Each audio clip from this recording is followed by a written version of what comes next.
I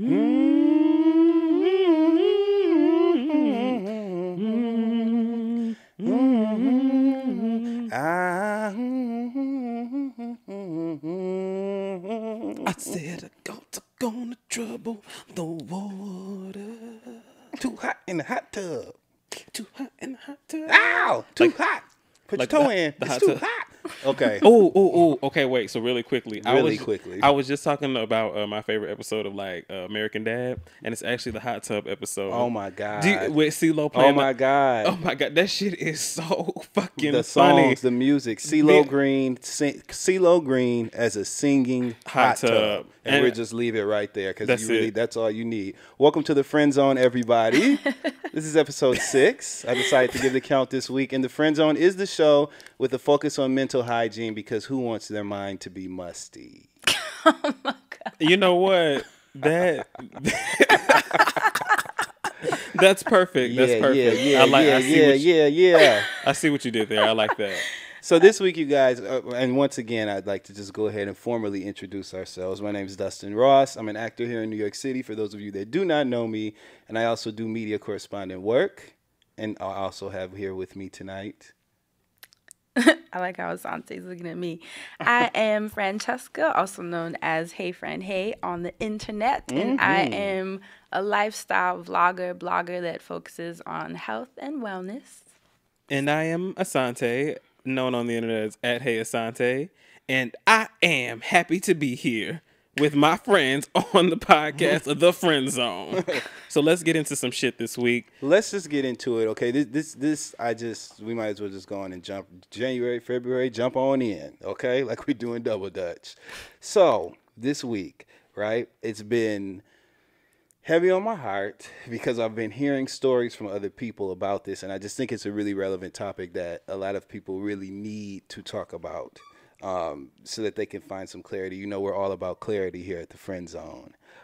So, relationships, right? Everyone is so pursuant and incessantly pursuant of a relationship, a partner, a companion, somebody to spend their life with, somebody who thinks they're pretty, somebody who thinks they're fine, somebody who brings just as much to the table as they do and can even buy a new table if need be. That's right. I was just about to say somebody who can go half on the bills. Half on the bills, half on the baby, half on it all. So I watch these things because, as you both know, I am a non-traditional viewer of relationship politics. If that's a thing, I believe we just coined that, relationship politics. Nice. So, put. yes, I am very non-traditional when it comes to relationships. I just believe in love, right? And I believe in things being organic, and I believe in opportunity. I do. And so, but everybody else seems to think otherwise. And so I hear this constant conversation on Twitter. I hear this constant conversation in Instagram posts and on Facebook, which everybody still has to check up on their family who's so nosy that, you know, they just going to talk about what you're doing anyway. Right. Or post old ass embarrassing photos. But it's just a conversation that keeps happening where people are talking about what they want out of a partner, what they want out of someone that they're in a relationship with or that they're dating. So everyone has these standards that they're trying to meet, right? It's like there's this list almost that people have where these are the things that they want out of someone that they're in a relationship with. And so you chase it, you make adjustments to your own life, your own educational goals, your own everything. What's on your list? So on my list? Yeah, what's on your list? I don't have a list. Oh. I got a dictionary. Oh, I was about to say you done gave a lot of people some hope just now. No, but I think that people have this list of all these things that they want their ideal partner to have or to embody, right? And so they chase it. They make adjustments in their own life so that they're in the right circles. They involve themselves in new activities, whatever, to be around like-minded people, or they seek out this ideal dream partner. And so when they find someone, it's just like we were talking about a couple weeks ago, where people kind of are attracted to the promise or the hope, you know, that this could all end well and you could find the love of your life, you know, who meets all these things that you want out of a partner.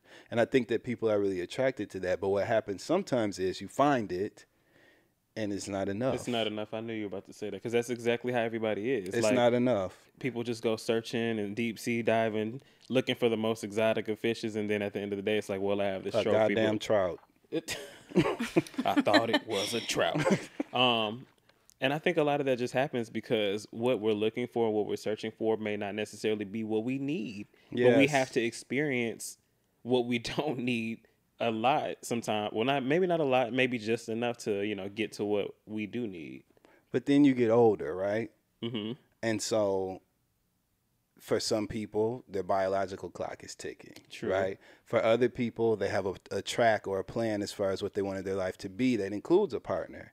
And so you get to this crossroads where it's like now or never, right? You have this person that meets all these criteria, but you're lacking excitement per se, or it doesn't like light your fire. You know what I mean?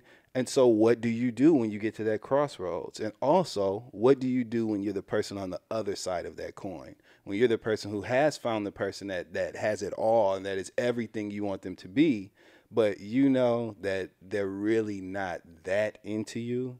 They fucking with you, you know what I'm saying? They're there, you kick it, whatever. But you know that they're still entertaining other people, whatever. And so you keep trying to make yourself this great entity that just is all encompassing and has everything that they want, but you know that you're chasing a ghost. It's never enough. What do you do when you're either person? Thoughts?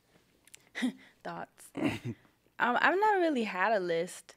I've never really worked that way. I've always been an energy person. Right. You and I are a lot alike, friend. Yeah, so, I mean, everyone has their types and preferences and little things here and there. But for the most part, I was never that girl that was like, you need to make this much. You need to, your skin needs to be this complexion. You need to be this height, this weight. Like, girls are so specific that it's crazy. And not even girls, just people in general. Yeah, I was about to say men are too. Yeah, Shit. like people in general just, they, create this person and then look for people that fit that as opposed to just feeling people.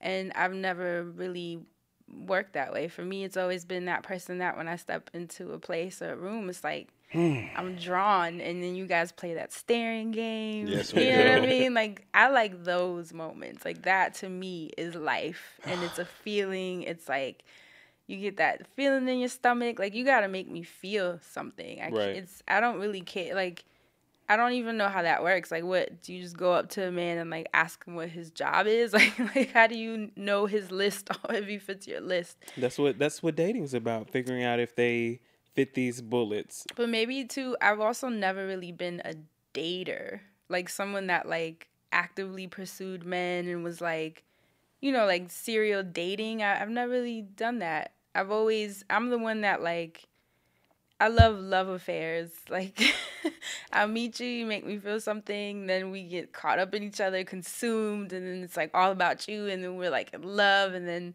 it burns out. And then you move on to the next phase. Well, not always, but my phases have lasted long. I mean, that's why I haven't really dated, because it's always like a 2-3 year love affair, and some of 4 years, and it's and they're intense, and I learn so much, and I'm transformed, and then I get my heart broken, or they get their heart broken, but it's always just this, like, it's just it's this rush. Momentum, it's rush. Like, I like my life to just, like, constantly be on the move. I'm not really someone that's ever been thinking about a husband or babies, and I mean, I'm 33, so technically my biological clock has been ticking, but I'm not really paying attention to it, because I don't know, I like to feel people, I like that feeling. That matters more to me. I've dated people that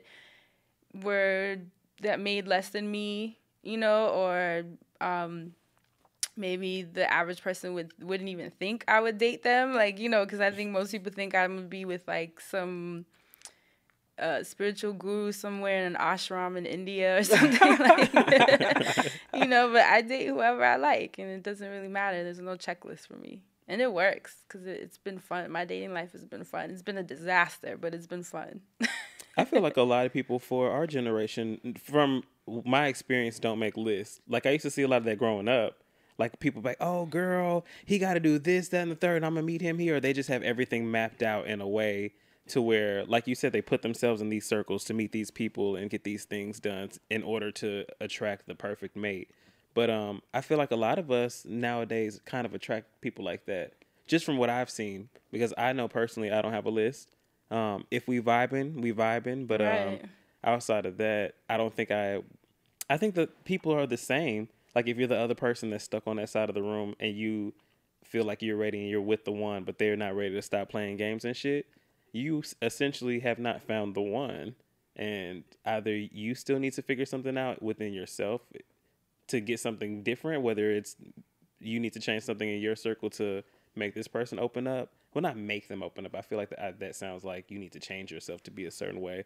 But I feel like the universe always kind of brings things around the way that they're supposed to be. So if like you are with somebody that you vibe with, then the universe like will allow that person to change into whatever or send that person packing. So, but surprisingly, I find that a lot of people our age are extremely obsessed with planning their life out, right? Even so much as to, you know, what age they want to be married at or what age they want to have a partner or whatever the fuck. Even now in this phase? Even now, yeah. Wow. I've seen so many people who actively seek, especially in the gay community, people who want a beautiful life. They want a partner that's attractive, who's successful, who's all these other things. You know, there's an ideal situation that they want. And so sometimes they find it and they spend so much time trying to make it work, and sometimes it just doesn't. Sometimes that flame or spark is not there. Personally, I'm a person who, I agree 100% with Fran. I chase those moments almost to my downfall, like to my own detriment, I should say.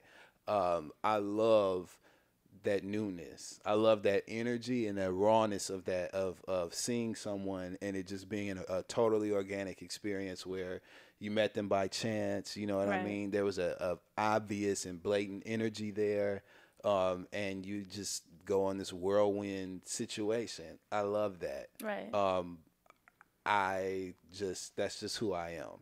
And so some people who are like us find it challenging because they end up with people who fit whatever the criteria is that most people would just be chomping at the bit for, like they just want, that's it. But it's just not enough sometimes. And so you find yourself in this situation where you almost feel obligated to kind of try to make it work because you know it's a really good thing. You don't want to hurt the other person's feelings, and you know that they would be devastated if you just completely removed yourself from their life. And you also know that they're good people, so it's like, what the hell do you do? Because you also got to be satisfied. Why do you have to completely remove yourself from their life though? If like, because you don't want to be in that capacity. I mean, you don't want to waste their time. No. But are you like letting them down, or are you just like disappearing, you know? Well, it would be disappointing for them, and thus it's a letdown because you know that they want you there in that role. And so you don't want to hurt their feelings. Real talk. Like, you just don't. But when I say letting them down, like, are you actually telling them that you're letting them down, or you're avoiding that so you're stringing them along? Both. You string them along because you don't want to let them down. Ultimately, you removing yourself from their life in that capacity is a letdown to them. It's a feeling of disappointment or failure. And you don't want to make them feel those horrible feelings and emotions. So you stick around because you do care about the person. That happens a lot. I know that it happens a lot. And for me, whenever I hear stuff like that, I immediately connect with the idea of like, or the question, do you really care about that person though? Like, if you're just going to keep stringing them along, how long are you going to do that? I know. Because you could just spend the time trying to change yourself and better the situation versus just keeping it going. What do you mean change yourself and better the situation? If you genuinely feel like, damn, this ain't going to work out the way I want it to, and I'm going to keep stringing this person along. That's not the feeling. That's what I'm getting. I'm sorry, but what is the feeling? Tell me. It's not that you feel like, damn, this ain't going to work. It's that some people feel like this is really great, but I know that ultimately I'm not satisfied. I don't feel completed. I know that there's something else that I'll be seeking. I know that I'll always be, susceptible to entertaining other people to get whatever that excitement is. And so you see this looming threat of you fucking up because you know that ultimately you're not satisfied. That's what it is. And so you never feel like that it's not going to work from there? You just going to keep it going? Because if you're the type of person who can recognize a good thing and can recognize the benefits to a situation, believe it or not, a lot of people stay in those situations simply because they're like, you know what?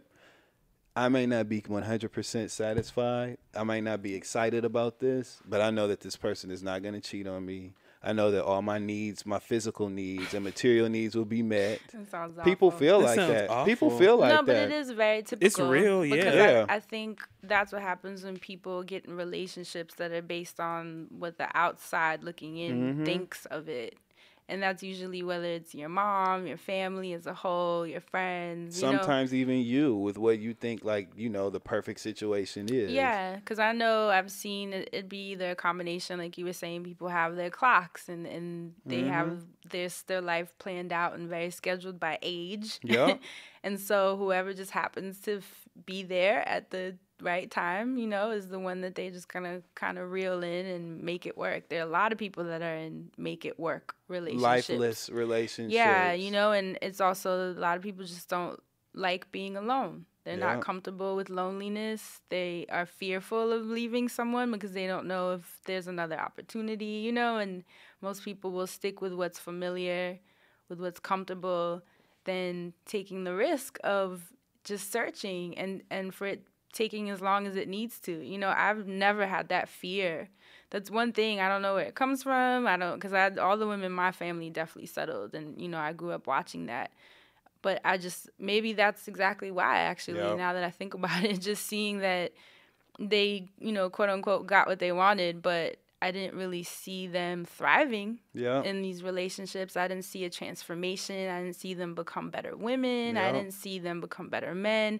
I didn't see them growing together, thriving, like really, like a relationship where you're like, wow, like look at what the chemistry between them created. I've never really witnessed that. So maybe I'm on my own quest for that, because I definitely feel that because my relationships have been so energy based, there's been chemistry and transformation. Like every single person I've met has been a catalyst to the next, next development. Next friend. The next phase of who Fran's gonna be. I've been split apart completely, like emotionally. I've been completely broken and opened me up more when I needed that. You need to be humbled. You need the person that's gonna put the mirror up to your face to let you know exactly who you are, call you out in your shit. Then you need the person that makes you feel love, and it's like like so many different phases and so many different ingredients in a way to this recipe of you, and I am always on the quest for those transformations. That's why I don't believe in settling.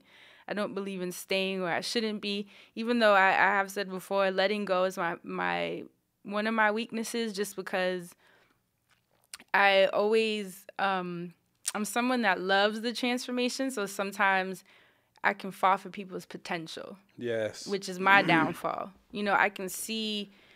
I can almost see who someone will be or can become, and then I get like fascinated and seduced by helping them get there. Yeah. And that's like my biggest weakness. Like I'm always like, dude, you don't know. Like if you read this and you eat this, and like trust me, just listen to me, and then they do it, and then they do get transformed. But like why do I have to feel like I have to stay? Like maybe that was my role. Like we said before, sometimes you could just be the person that transforms someone, and you have to be willing to let go if that's what it is, and I'm bad at that because I always want to see everything through.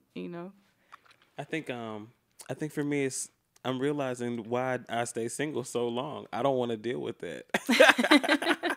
Because it's real. You don't want to deal with which part? All of it. Everything that Dustin is talking about is so normal and regular, and like that's why I just don't date. It's like it's everybody, like you said.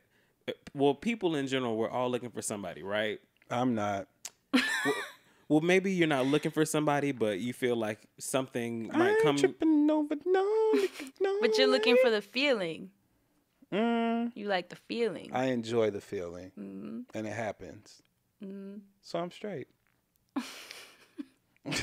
And well, as far as I'm concerned, the potential that the feelings can turn into, and having to settle and deal with all that other stuff, like love is a battlefield, and I'd rather battle myself and figure out that Preach. versus bringing somebody else into that shit. Love is a battlefield. We are Had to young. take it back. I love that song. Oh, one of the greats. But I think that's why I've stayed single so long. Well, After I got out of a relationship, I said to myself, that was some bullshit. And now I'm ready to start some new shit. Not with anybody else, just kind of on my own. And as I've moved, there have been people along the way. And there have been people that I've wanted to get to know along the way as well. Like, don't get me wrong. But I always think about where I'm going to go in this, whatever it is, with anybody that I'm talking to or potentially dating. And I always think to myself, am I going to be wasting my time or am I going to settle? And so I do actually, in some ways, settle. Like, I compartmentalize what situations are. Like, if this is somebody that I'm just talking to and kicking it with, then that's all it is. But I'm still settling because they're taking up this space that I could be using to get to know somebody that I would necessarily take seriously. So it kind of goes back to us wanting more. But I don't necessarily want more right now. I'm just comfortable in these spaces that I'm at up until I guess somebody comes around and brings their bullshit and I have to deal with it then. That's how I feel whenever I think about shit like that. And it sucks.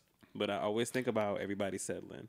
But being by yourself, have you been doing, like, is it that you're by yourself because you just want to block feeling? Or are you by yourself because you are transforming yourself so that you can receive those feelings in a healthier way? I'm transforming myself, but definitely not for anyone else's accord.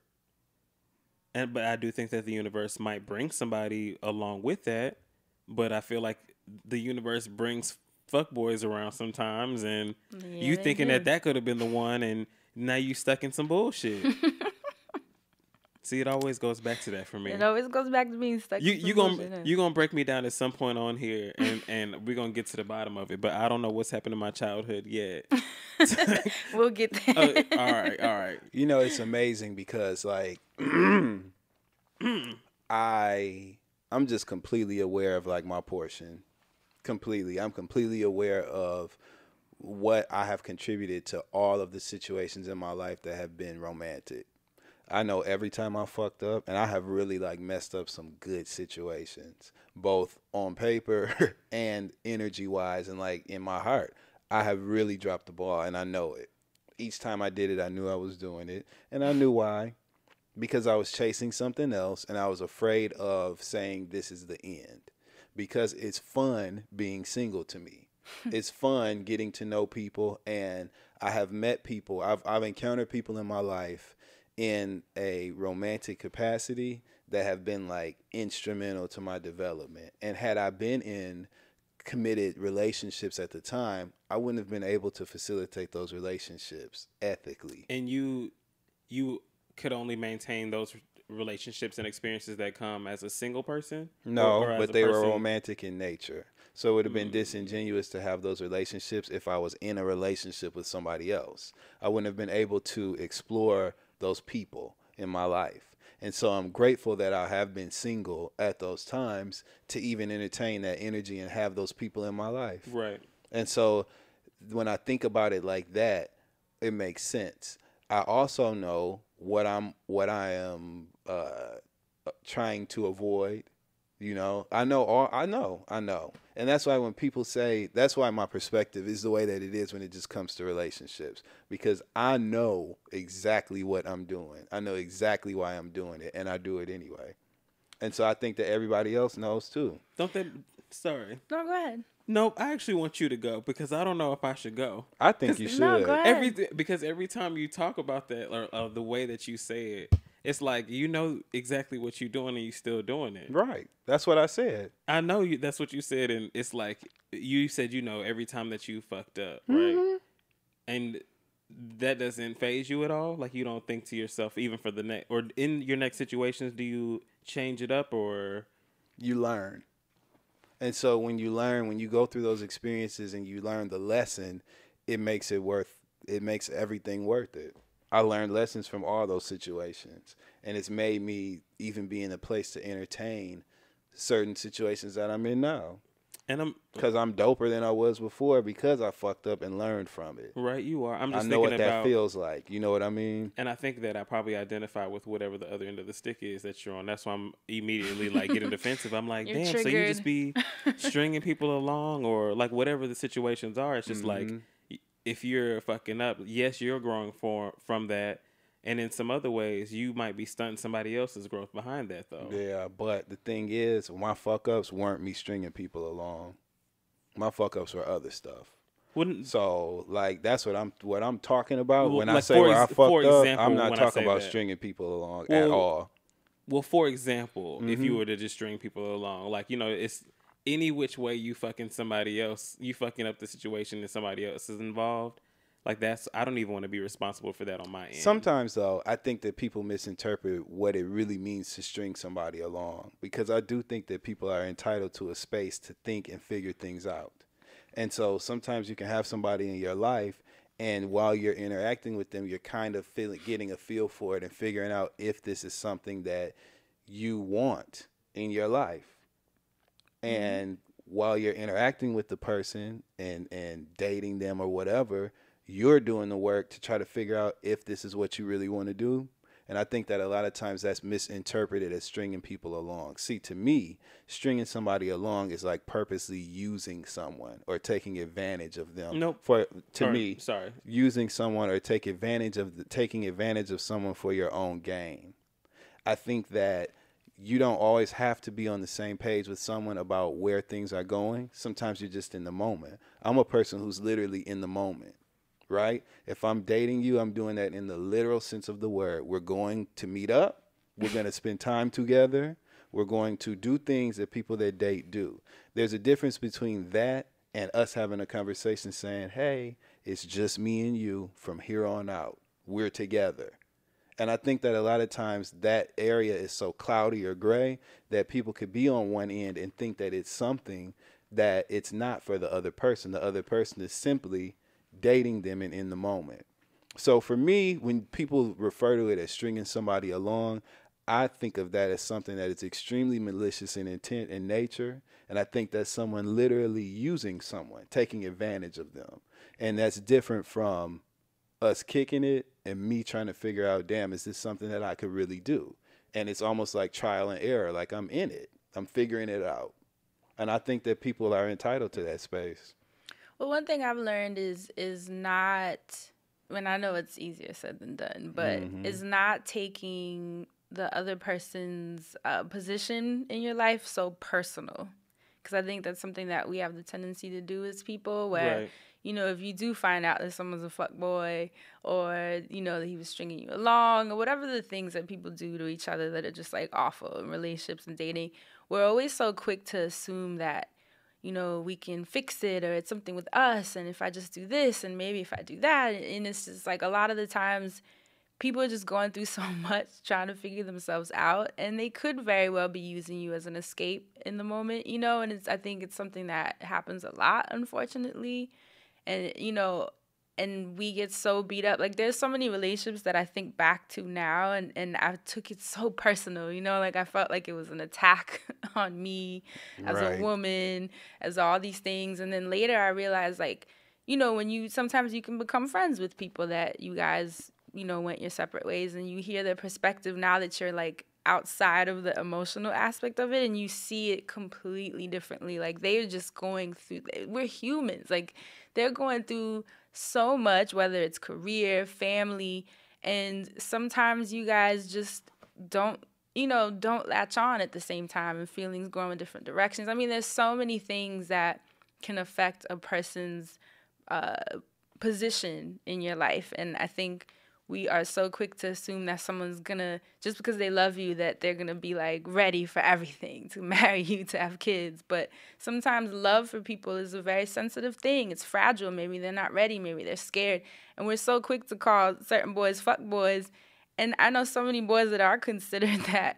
And I know them, and they're not fuck boys. They're actually really hurt. And they're hurting so bad that they are so fearful.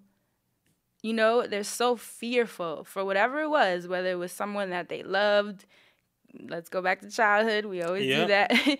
They're so fearful, and we're so quick to label them as these fuckboys, and a lot of the times we get so caught in our feelings of how they make us feel that we don't take the time to really look at them and be like, why do you act like this? Why do you think this is okay? You know, like, and kind of sit with them, like we've said before, as a friend, and really just be like, I'm going to remove myself as your girlfriend in this moment and really try to, like, sit with you. And sometimes maybe you don't want to do that. Maybe he's not worth it. But if you really, really love someone, I've learned that not taking a lot of their actions so personal is always the best way to really begin to heal each other. You know what I've learned? The importance of communication. Oh, communication is everything. Yep, I have learned that that the vast majority of people literally do not know how to properly communicate. I've learned that people have a hard time saying things that make them appear vulnerable, and they have a hard time just putting it all out there on the line. Of course. And there are so many relationships, not even just like romantic relationships, even some friendships that fall by the wayside. And it's always based in fear. There's so many relationships that could have been salvaged or saved had people just taken a moment to say something that they knew may not be the most comfortable for the other person to hear, but it was necessary for them to understand them. Right. For them to understand why they were doing the things that they were doing and making the decisions.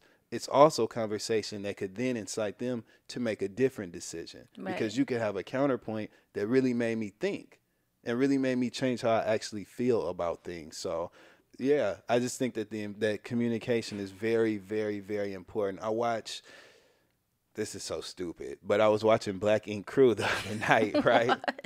And instead of this relationship between Caesar and Duchess, right, and their whole decision to move, she really wants to move back to North Carolina from New York City.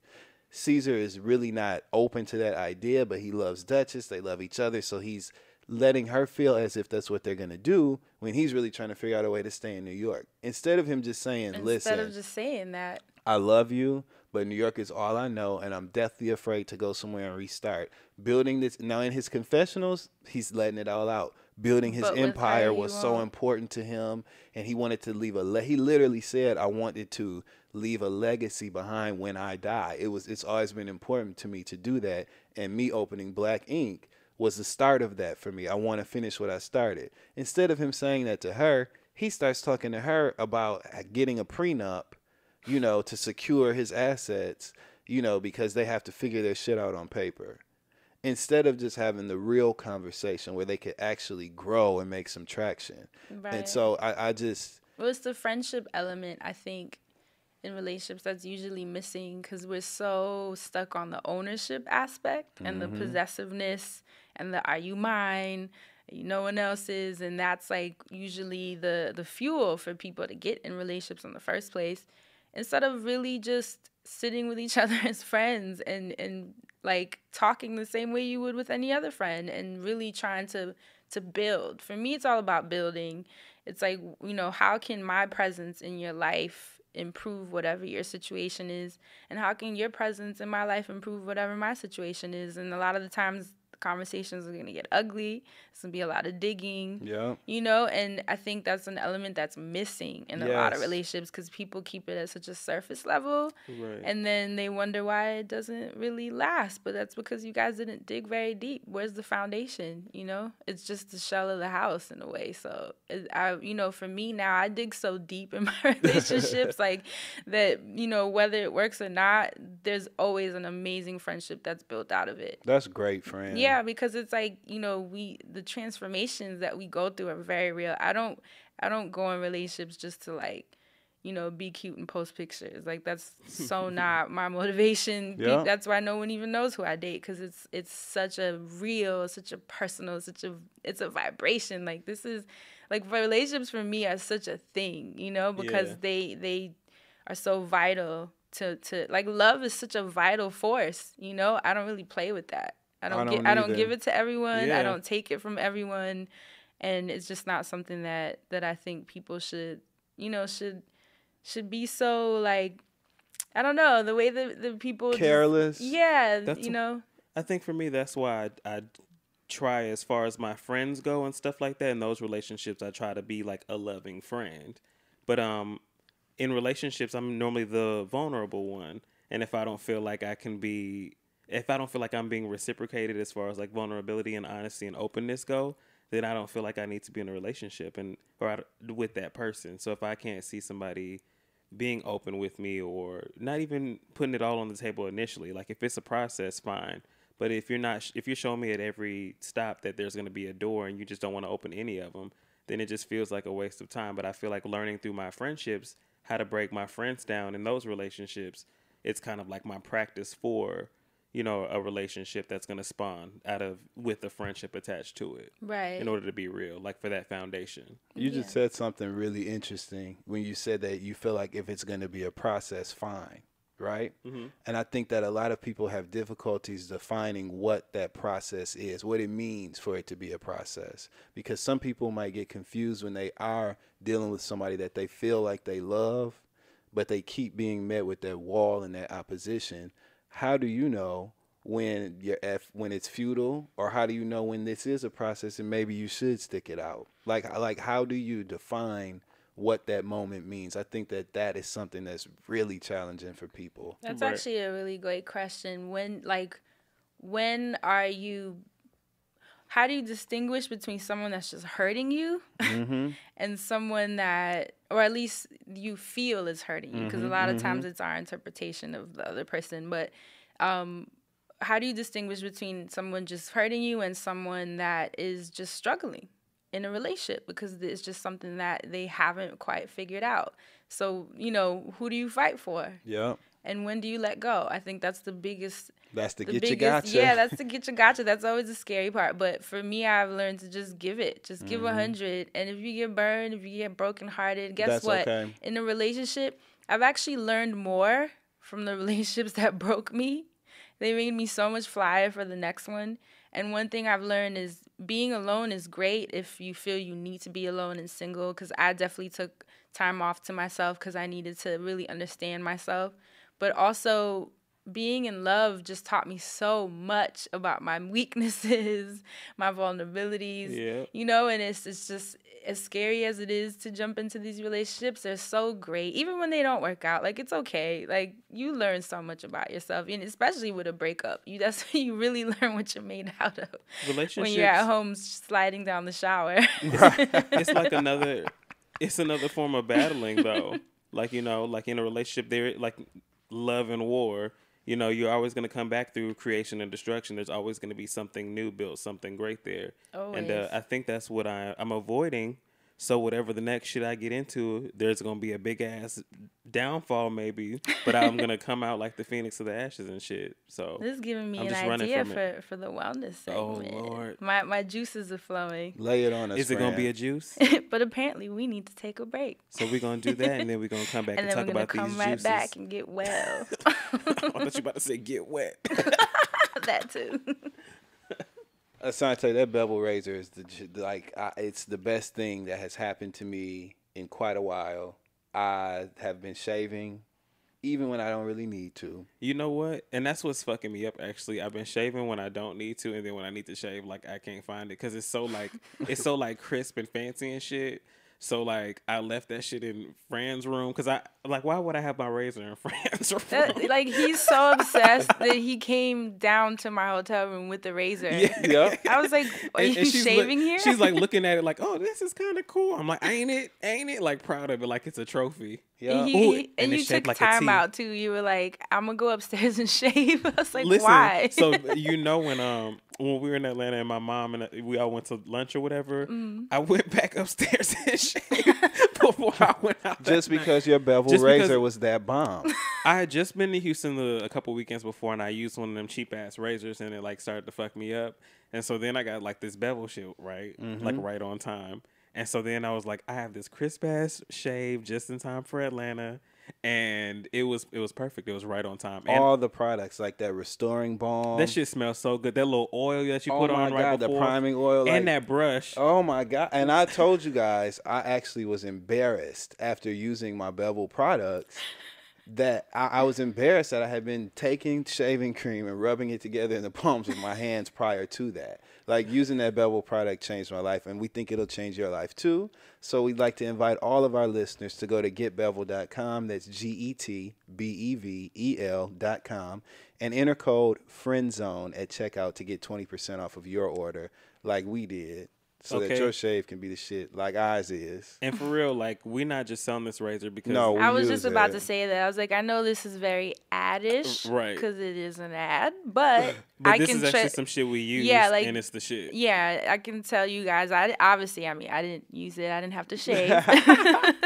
Not this week. Like, for but real. They genuinely been excited about this razor. I'm all giddy in my chair and shit. If you're looking for a gift to give to somebody... Because I dead ass came in here was like, can I get one to give to someone? Right, my father needs It one. literally is the perfect gift. It's a whole like little set. The shit smells it's good. Classy it's made for black men.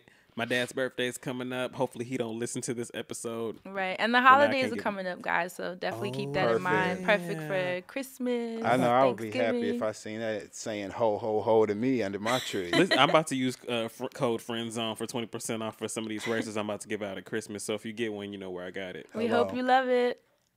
Okay, now are we gonna come back? Ty, where you at? We waiting for your signs. Okay. All right. You good, girl? You good? All right. We done talked about that girl stuff now. He's talking to me. Okay. I just saved you, Ty. He's talking to me.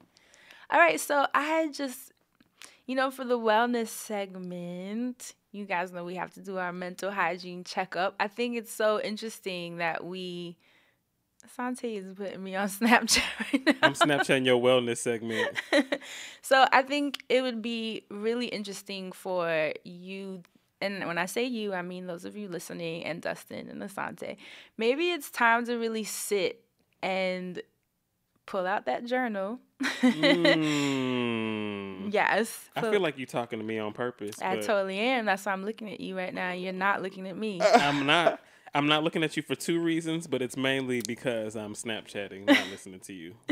So I think you should pull out your journals and definitely make 2 lists. Make the list, if you are in a relationship right now, be honest with yourself. It's time to, and this isn't the typical like pros and cons, what I like, what I don't like, but just really ask yourself the very real questions like, who are you doing this relationship for? And is it more so based on the people around you? Do you actually feel good? Do you feel like this relationship brings out the best in you? Or does it bring out the worst in you more often than not? And really start dissecting whether this is an attachment issue. Is it that you've just been here for a long time? Is it that, you are fearful of being alone? Do you not feel comfortable not having a hashtag relationship goals, hashtag bae, whatever people do on Instagram to feel good and just feel claimed? Like, I think it's time that people really start dissecting the relationships they're in and what they're getting out of it and if it's really helping them be better people. And if you're not in a relationship, I think it's cool to start, we love to manifest on my end and start speaking things into existence and really ask yourself, what is it that you're looking for in a real way? Like, forget his job, forget the money, all those things. The thing I've learned is that if it's something that can just change, like jobs can be lost. You know what I mean? A person's body can change if they have an accident. Like, these are things that are so disposable.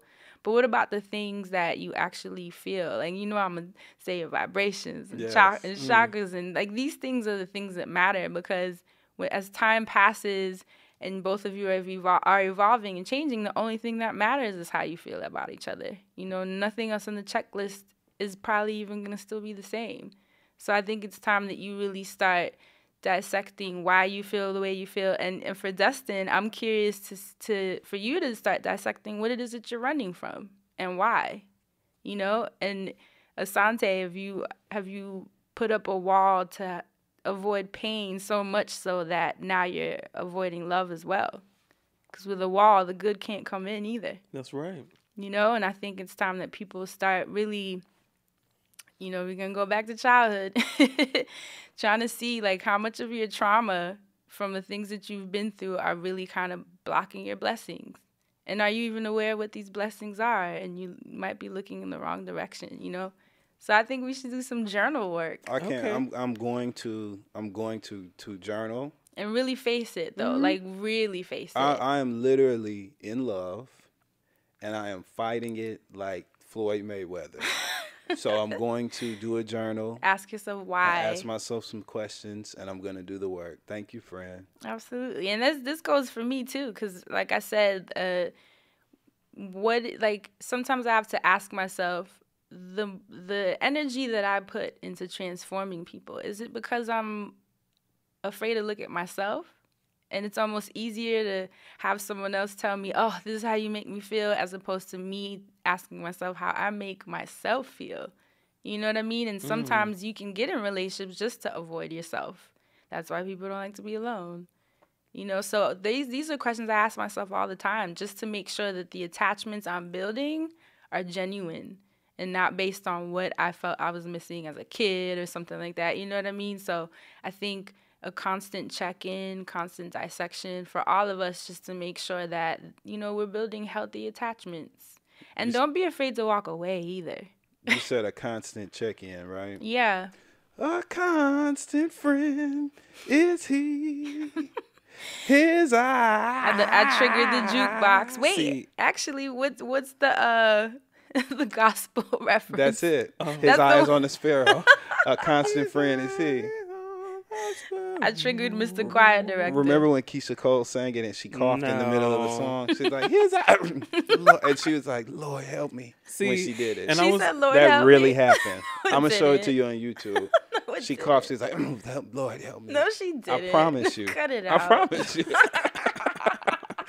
I promise you. I'm going to play it for you after we wrap this podcast. And all our listeners out there, if you want a really good laugh, look up Keisha Cole, His Eyes on the Sparrow on YouTube, and just listen. It wasn't her best, and I'm a person that's attracted to a raw vocal. Right. You know what I mean? It wasn't her I can't best, believe we're promoting but Keisha Cole it's right now. oh, this ain't promotion, baby. But it's hilarious. So, yes. While you all are doing that, I would like, you know, while you're all doing friends exercise, I want you to actually, if you have an aha moment or you come across something, go ahead and email the show and let me know, because I read all the emails. So Oh, yeah. We actually were on our flight yesterday. Asante and I were in Atlanta, and we were on our flight just, like, reading emails. It was so fun, that's though. all I do. All I do all day is, like, read the email. So Yeah. if you're mad that I haven't responded, please, again, do not resend your email. I have read it. I'm just picking through all of them to read. Yeah. And if you would like to submit emails, don't forget that you can submit all of your questions, comments, and concerns to the friend zone at loudspeakersnetwork.com.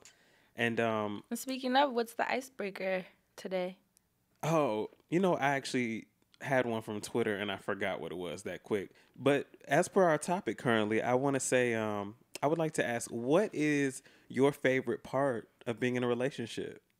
Ooh, cute. Mushy. Or maybe not even your favorite part, but you know, what's one of the biggest pluses for you in being in a relationship outside of, well, maybe the obvious might be, that's fine, not a big deal. Can the question also be, what's your favorite part of spending a lot of time with somebody? So I can answer it. So Dustin can feel comfortable. Absolutely. Thank you. So all the people he's dating aren't like, is he talking about me? Oh my God. So all the people he's dating. I kid, you guys. So all I the people he's kid. dating. Dustin just looked at me like, turn off her mic. I'm toast. I'm not French joking. Oh my God. I'm joking. And when I tell you it was a good one. That was. You know how many people just slid down the shower So wall it's right sliding now? down the shower. Speaking of sliding down the shower, has anybody seen the video for Tisha Campbell's song "Still Here"? I saw a GIF. Somebody but I didn't see the video. emailed the link for the video, which I still did not. What? I did not click. Thank you very much. What I'm an actor, and so a part of me connected with the abundance of emotion that was in the clip. Because when I tell you she was going through it, I saw the coming GIF. back again, and then going back again, there was some. I mean, like full spectrum. Like she was happy. Then I saw like mascara running What? and just like distraught facial expressions and words written on her clavicle and shit. And Oh. I need didn't to know what the watch hell this. was going on. I just was like, maybe I should watch this during the day. I didn't even know if I should watch it at night because it was scary. So yeah. So anyway, icebreaker question. Icebreaker. You got I think friend. Asante should go first. I do too. My favorite part of being in a relationship, Besides sex. you're asking me, not you, right? But I know you. I seen you with your nasty ways doing nasty I things. seen you. I seen you. So you Remember Brewster hold Place? on, you trying Remember to Brewster pay Place? me what Fran just paid you? That's what you're trying to do. Remember Brewster Place when the lady told Now the he trying to lesbians. save it. Remember Brewster Place when the I lady re- told the lesbians I seen you with your nasty ways doing nasty things. That's right. Shout out to our dear friend Patty LaHale in the building. I'm Yeah, just gonna shout go on and out. put it out there. Shout out to Patty We LaHale in have the Patty building. LaHale in tonight. here listening in. Of Got to Be Real fame. If you are not a part of the Got to Be Real thing, you need to you have become a part of that. Right Go now. on YouTube and search Got the number 2, the letter B, and Real, and your life will change. And check out Patty LaHale along with myself coming up on Fan Bros. Also somebody else on Loudspeakers Network. That's we right. just did an episode tonight. Whenever you listen to this, it'll have been yesterday. And y'all, Fan Bros comes out on Thursdays. Yeah, along with our brother and sister at the Read.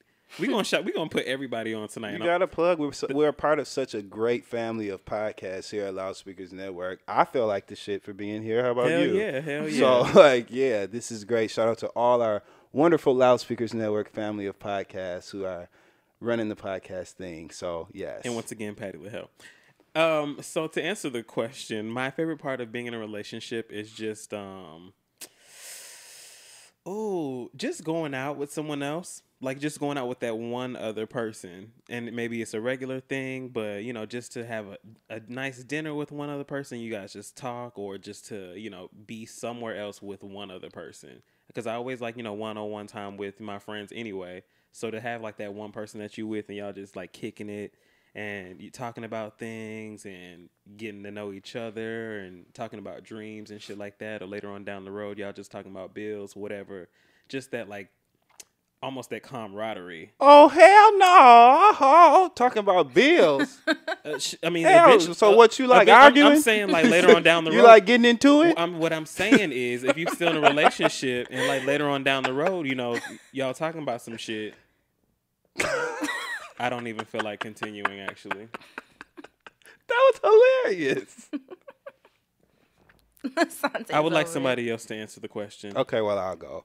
My favorite part of like spending a lot of time with somebody, there is absolutely nothing like the feeling of sleeping in the bed with somebody that you love. Nothing. Waking up together, going to sleep. That's some of the best sleep. To me, the best sleep is always like when you're not supposed to be asleep. So like work, church, school, those are like the best naps that you take. And when you're in the bed with somebody that you love and have like those kind of feelings for, that intimacy is just like unbelievable. And I'm talking about literally sleeping, like just sleeping. Yeah. Right. Like it's the most comfortable feeling in the world. The safety of it. It just feels good. Like Yeah. your legs and shit. You know what I'm saying? It's great. My favorite part of being in a relationship. I think it's exciting when both of you have a lot of really awesome stuff going on. Especially if the relationship itself has pushed you both to be better people and you almost become more successful in your fields, and it's exciting to come home and like share good news. I don't know. I like Yes. stuff like that. Like having that person that you're like, oh my God, like I got this thing, and they know that you've been fighting for this and they know what it means to you, and just having someone that knows you like in a very real way with all the layers peeled back, and it's almost like that person getting to come home to someone that you can take your mask off with. You don't have to use your representative that you use outside, and that they know what everything means, Right. and kind of like succeeding together. That's my Yes. favorite part. I love when you get to that point, because obviously you're not going to get to that with everyone you're in a relationship with, but when you guys are able to build that bond and your support system and pushing each other and being like, dude, like, remember that thing? Like, I got it. And I don't know, that to me is the most fun part, It is. right? And watching each other grow and become what you both want to be. you're genuinely happy for the person. So like right. celebrating And you that know they're suc- genuinely yeah. happy for you. Yes. And there's like no cooler feeling, especially when they contribute to Yes. contribute to that, in a lot of ways, especially as creatives. All of my relationships have been with other creatives, and your skill sets, your personalities, your goals, your dreams all kind of start bleeding into each other after a while. Yeah. That could be a good thing, that could be a bad thing, but True. when it's a good thing, that's usually my favorite high. Two creatives in love, man, nothing hot. compares. Makes you think about Love Jones. Right, yay. It makes me think about Love Jones. Everything makes you think about Love Jones. That was a cute icebreaker. So now we're going to jump into Questions, asking for a friend. Yay. Insert other miscellaneous title for it here. So let's just go ahead and jump right into it. I believe I gave you all the email, but in case you have not heard, it is thefriendzone@loudspeakersnetwork.com. And hit us up about anything. I'm reading all of the emails. I'm not replying to all of them. So just know it is being read and it is being taken into part of my day. You all are a part of me. Anyway, first question. Hey, beautiful ones.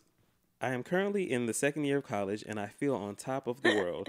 I see bright things in my future as a result of my current mental growth. I'm learning to trust the process of self-development and allowing myself to grow in ways I was limited to in the past. I'm part of a small group of friends who are very talented. I mean, singers, actors, dancers, pianists, the works. I, on the other hand, am not a performer. I am a writer. And while people say all the time that writing is a talent also, I find myself feeling insecure around my friends because I do not own a performing talent as they do. I support all of my friends and their shows, and I'm always happy for them. But in the back of my mind, I constantly feel as though I don't belong. How can I not allow my insecurities to draw me away from a budding friendship dynamic? I think that like writers are one of the most necessary types of creatives around. In order for musicians to create music that has lyrics, they have to be written. In order for actors to give great performances, those have to be written as well. And so, like as a writer, I don't know if the person that wrote in is aware of exactly how valuable they are right. to entertainment, to creativity, to all of those things. Like writing is literally the nucleus of everything. And so I hope that just even us sharing that makes you feel a little bit more included and a little bit more involved. I love to write myself. And so, and I have such an admiration for people who are great writers. All of the great stories that like have developed how we feel about things, you know what I mean? They were written beautifully, and that's what made them stand out. And so I think that I just hope that you get to a place where you're a little bit more aware of your worth to the community, because it is definitely an asset and it's necessary. So Yeah, for me, I actually think it's kind of fun to have friends that don't do what I do. yeah. Because then it's something cool that I'm completely oblivious to a lot of times, and they can put me on or take me to events that I probably wouldn't normally go to on my own, use the fact that you are in a different, well, it's not a different field, but I guess it's a different form of creativity, and use it to your advantage, tell your friends, like, listen, like, I have this cool, event that I want to check out. Maybe you want to come with me, and you can open up their eyes to different worlds. That, to me, that's fun. I mean, friendships to me, the rich friendships are the ones where, like, they're putting me on to things, Absolutely. and so I definitely think you should, like Dustin said, view your value, but also use that difference to make you special, and you'll have more to offer. I think it's cool. My friends that are all singers, all they do is talk the same thing all the time, or actresses, and like I think they get excited when I'm talking about a podcast or YouTube or, because it's just so not their world. It's like gumbo. It's a great mixture of a whole bunch of shit, and it just Right. turns out to be this really dope thing. Yeah, I think it's awesome, and you should definitely be proud of it. Yeah, be for proud sure. to be the friend that does something different. That's For actually sure. cool. And I think, especially as creatives, sometimes we get lost in other people's creative processes and just everything else that they have going on, that we lose sight of how important what we're doing is to us. So as a writer, you have to always remember why writing is important to you. And that's always going to be your story versus how you play a role with the dancers and the performers, because you might be the foundation for all of those performers and you just don't even realize it. You could just write a great production for everybody to be in and, Right. not even know how to tie that together. Exactly. So, definitely be encouraged. I'm going to say that every week. That Be encouraged. That needs to be your like personal tagline. For real. Because you know what? I feel like myself, I have to tell myself at different parts of the day to be encouraged, because it can take the littlest thing to just snap you out of it. At any time. Like, I just came back from Atlanta. Like, I'm in a great mood, but there was that one point at work where it was almost like, I'm about to fuck this shit up. But then I said, Asante, be encouraged. And I said, you know what? You're right. I just came back from seeing my family. This job is not forever. So I'm going to always chase my dreams. So as a writer, if that's what you want to do, make sure you do that. And you can be the best version of yourself, because that's only going to make your friends love you and support you even more as you are supporting them. You're at their shows front row. They're going to be right there for you, buying your book when you drop it, or, whatever you want to write, however you want to contribute. They're going to be right there with you. So be encouraged. Nice. And write me something. I'm an actor. I'm always looking for new vehicles. So since you're a writer, write me something and send it on into the friend zone. Come on now. All right. So this is a short one. You guys have, congrats on the podcast. Hi, Asante, Fran, and Dustin. Thank you. Thanks a lot. You guys seem to have some things figured out, so I thought I'd seek some advice. I'm lost in life. I'm nearing 30 and I still haven't figured out a path. I am simply existing instead of living. Any advice for figuring things out? Wow. Simply existing. Simply existing. That's what... Well, I'm going to tell you to meditate. I hate reading that simply existing, because none of us simply exist. But how many times have we all felt that way, though? Yeah, no. You know what? When I feel lost, I don't think that I feel like I'm simply existing. I think when I'm lost, I kind of feel like I'm just confused. Right. There's always going to be that haze, and I think you're going to get results from either side of that. But you're never just simply existing. No, definitely not. I mean, I think, everyone has a personal contribution in some way.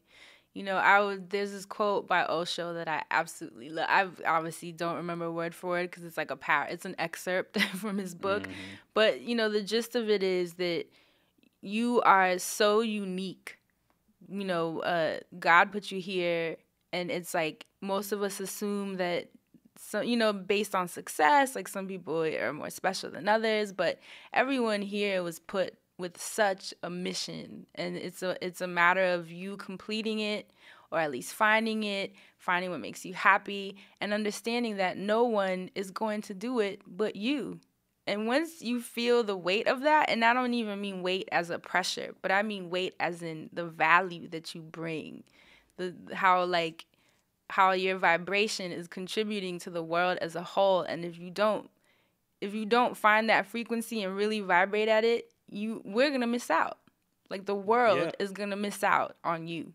And because we're all really like vibrating as one. And I know that sounds so hippie, but it's so real. Like you are such a unique contribution. And I know you might be, The Alchemist is definitely helpful for that. You just have to sit and find out like what makes you happy. What things do you do that make you feel alive and make you feel like, you want to do more of it, you want to learn more of it, and it makes you just want to seek it out more. Like everyone has that thing, whether it's singing or acting or being around kids. Like, you just have to really sit. Maybe you feel lost because maybe you're working somewhere that is just to make ends meet, and not necessarily a passion, or maybe you really just need to sit and figure out what that is. And remember, not everyone's here to be a celebrity either, because I think that's something that the world puts in our heads. Especially now. Yeah, and everyone feels like if I'm not a singer, if I'm not a model, if I'm not an actress, then I don't contribute to the world. But that's not true. The teachers. I mean, we need teachers. These are how our kids grow. Like, there's so many different contributions that are just as special. Unfortunately, they don't make as much money as they should, I think. Right. But just tap into the things that make you feel closest to you. People need to hear that. I'm from the Midwest, and we were kind of encouraged to just, go to school, get a job, take care of yourself, and do well. Okay? Right. No one ever had a conversation with us about being pursuant of passions, or the fact that you literally could turn things that you enjoy, pure enjoyment, things that you Into an just enjoy actual career. into a career, Right, into which a we're way to actually going to sustain. talk about next week. Absolutely, into a way to sustain yourself, and so that's such a necessary piece of information. And like you said, we'll talk more about that soon here on the Friend Zone. Right, that's actually a really cool question because we were talking about finding your passion and kind of turning the world off and turning the noise off so that you can really tap into what that is for you because it's different for everyone. And unfortunately, media makes you feel like you need to be visible and that is the sign of success, but it's really not. I'm actually at a point where I'm so thankful for my platform, but I'm looking forward to, being behind the scenes at some point, and just growing and helping other people. Like this visible part isn't what makes me thrive. It's the connection, and just feeling happy and waking up feeling like I'm doing what I'm supposed to. So hopefully you can tap into whatever that is. And again, read The Alchemist. I think that was one of that was a book I feel like that came into my life right when I needed it too, because it's all about. That book is awesome. Yeah, it's all about discovering your personal journey and treasures, and there's like a lot of little things in there that are gonna click for you that have been there all along. And once you kind of get into that, hopefully you haven't read this already, because then you're like, you just telling me something I already know. But it just really transforms your thinking, and that's when a lot of shit really starts to happen. Yeah, and let go of that 30s thing. Yep. Like that's you're putting unnecessary pressure on yourself. Like shit don't even make sense to you. It just doesn't matter. My mom is 60. She retired as a teacher 25 years, and now she's really like, okay, who am I? Yeah. She's trying to find out what's the next phase of life. Like there's no such thing. Let go of the 30s. Let go of these, steps that you've ordered for yourself based on age. Like just find what makes you feel good. If it takes long, whatever, just go with it. And it might take long. Maybe you won't know until you're 40, and that's totally fine. We're all out here trying to find our way. All right, so this one. Hi, guys. I really enjoy this show. Keep up the good work. My issue is that I'm over living in Atlanta, and I really want to move to the West Coast. I wanted to know how you guys made the decision to move from where you are from to live in New York. That's a good one.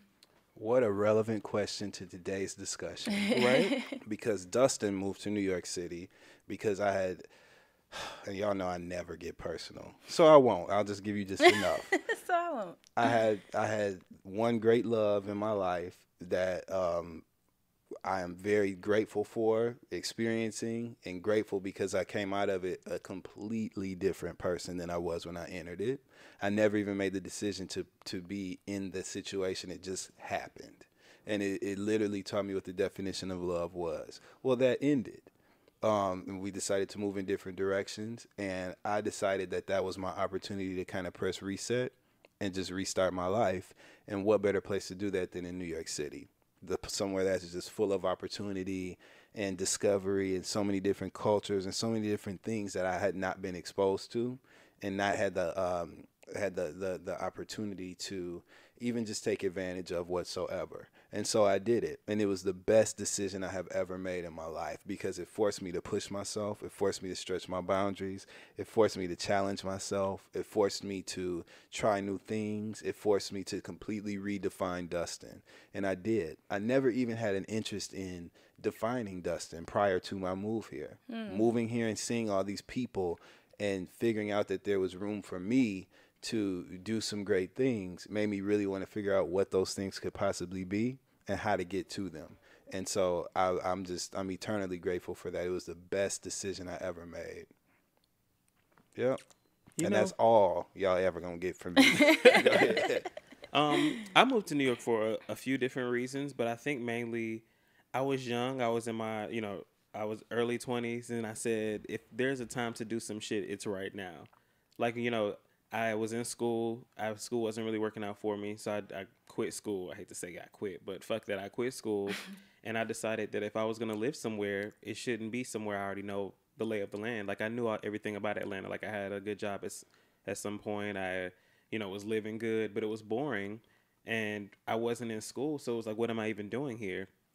So I decided to move to New York City, a place that I fell in love with when I came to visit in high school, and I wanted to really hit the pavement and see what it was about.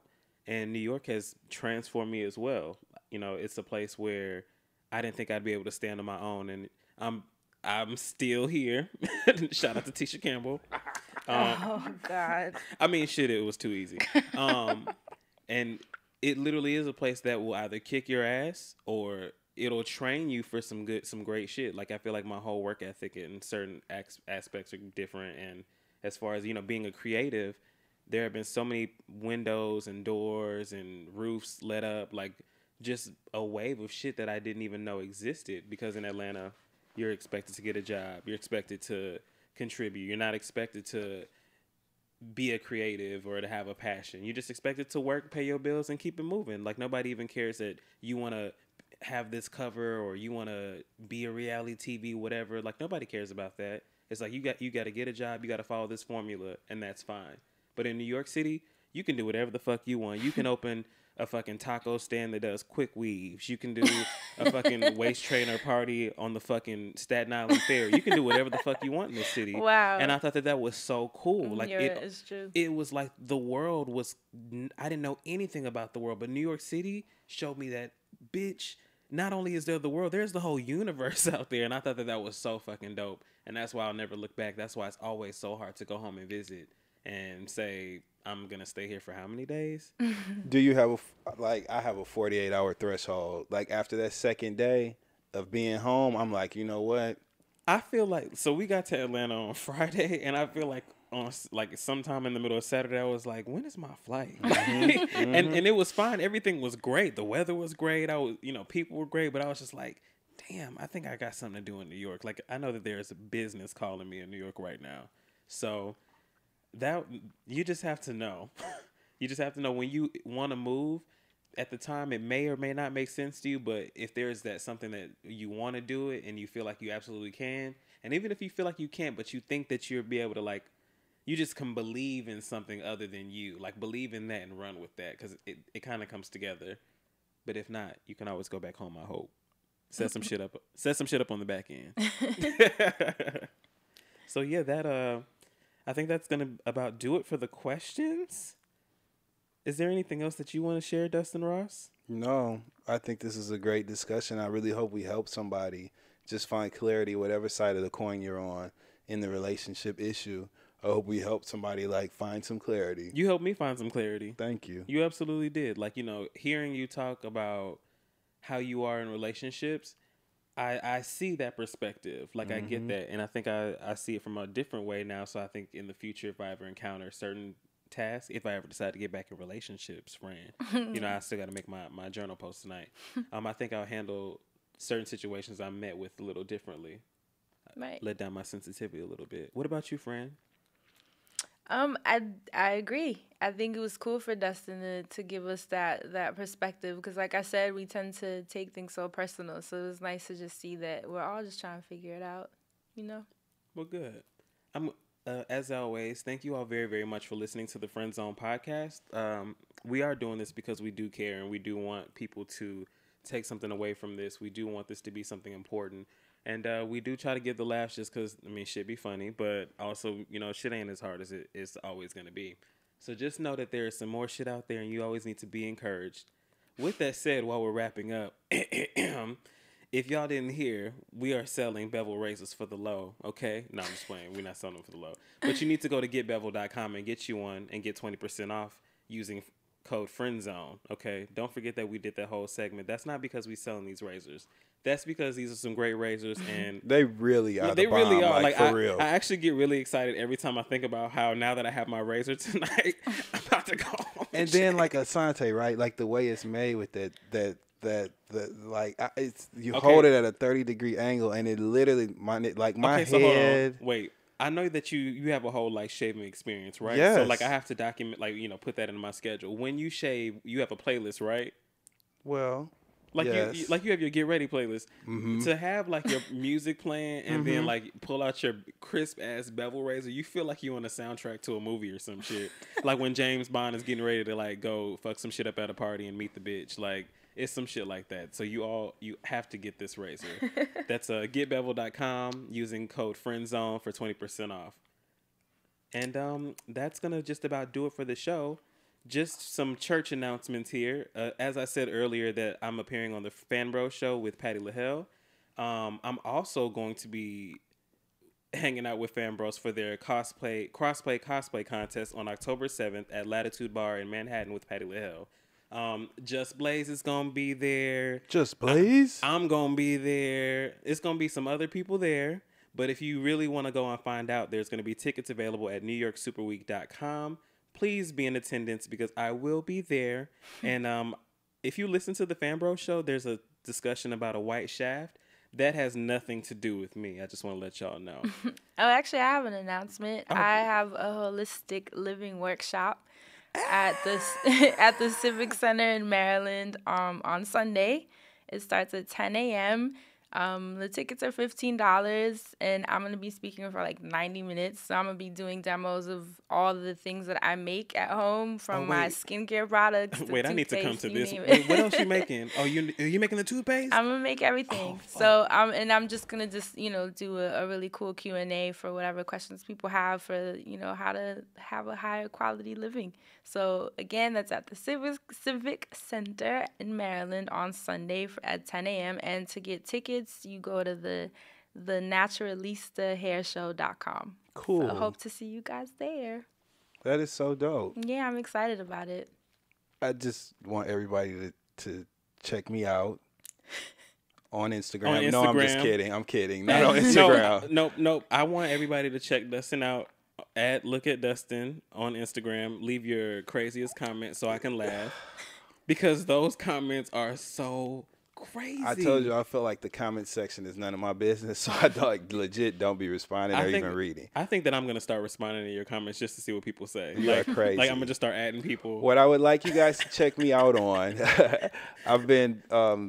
I've had the pleasure of being invited back to globalgrindtv.com for Socially Decoded, which is a really cool show where we discuss celebrity tweets with a lot of fun and sass. And this time I brought my girl, Hey Friend Hey, along for the ride, which made for me and my hair. Quite an interesting watch. My So God. check us out on Global Grind TV. Shout out to Blogzilla. Shout out to Global Grind TV. Shout out to TV One. Great opportunity. So happy to be there. More to come. And that's it for our church announcements. That's all. We love you guys. Thank you so much for listening, and we will see you next week. Holla, holla, holla, holla, holla, holla, holla, holla, holla, holla, holla, holla. Bitch, what's wrong with you? Holla, holla, holla, holla, holla. Bye, y'all.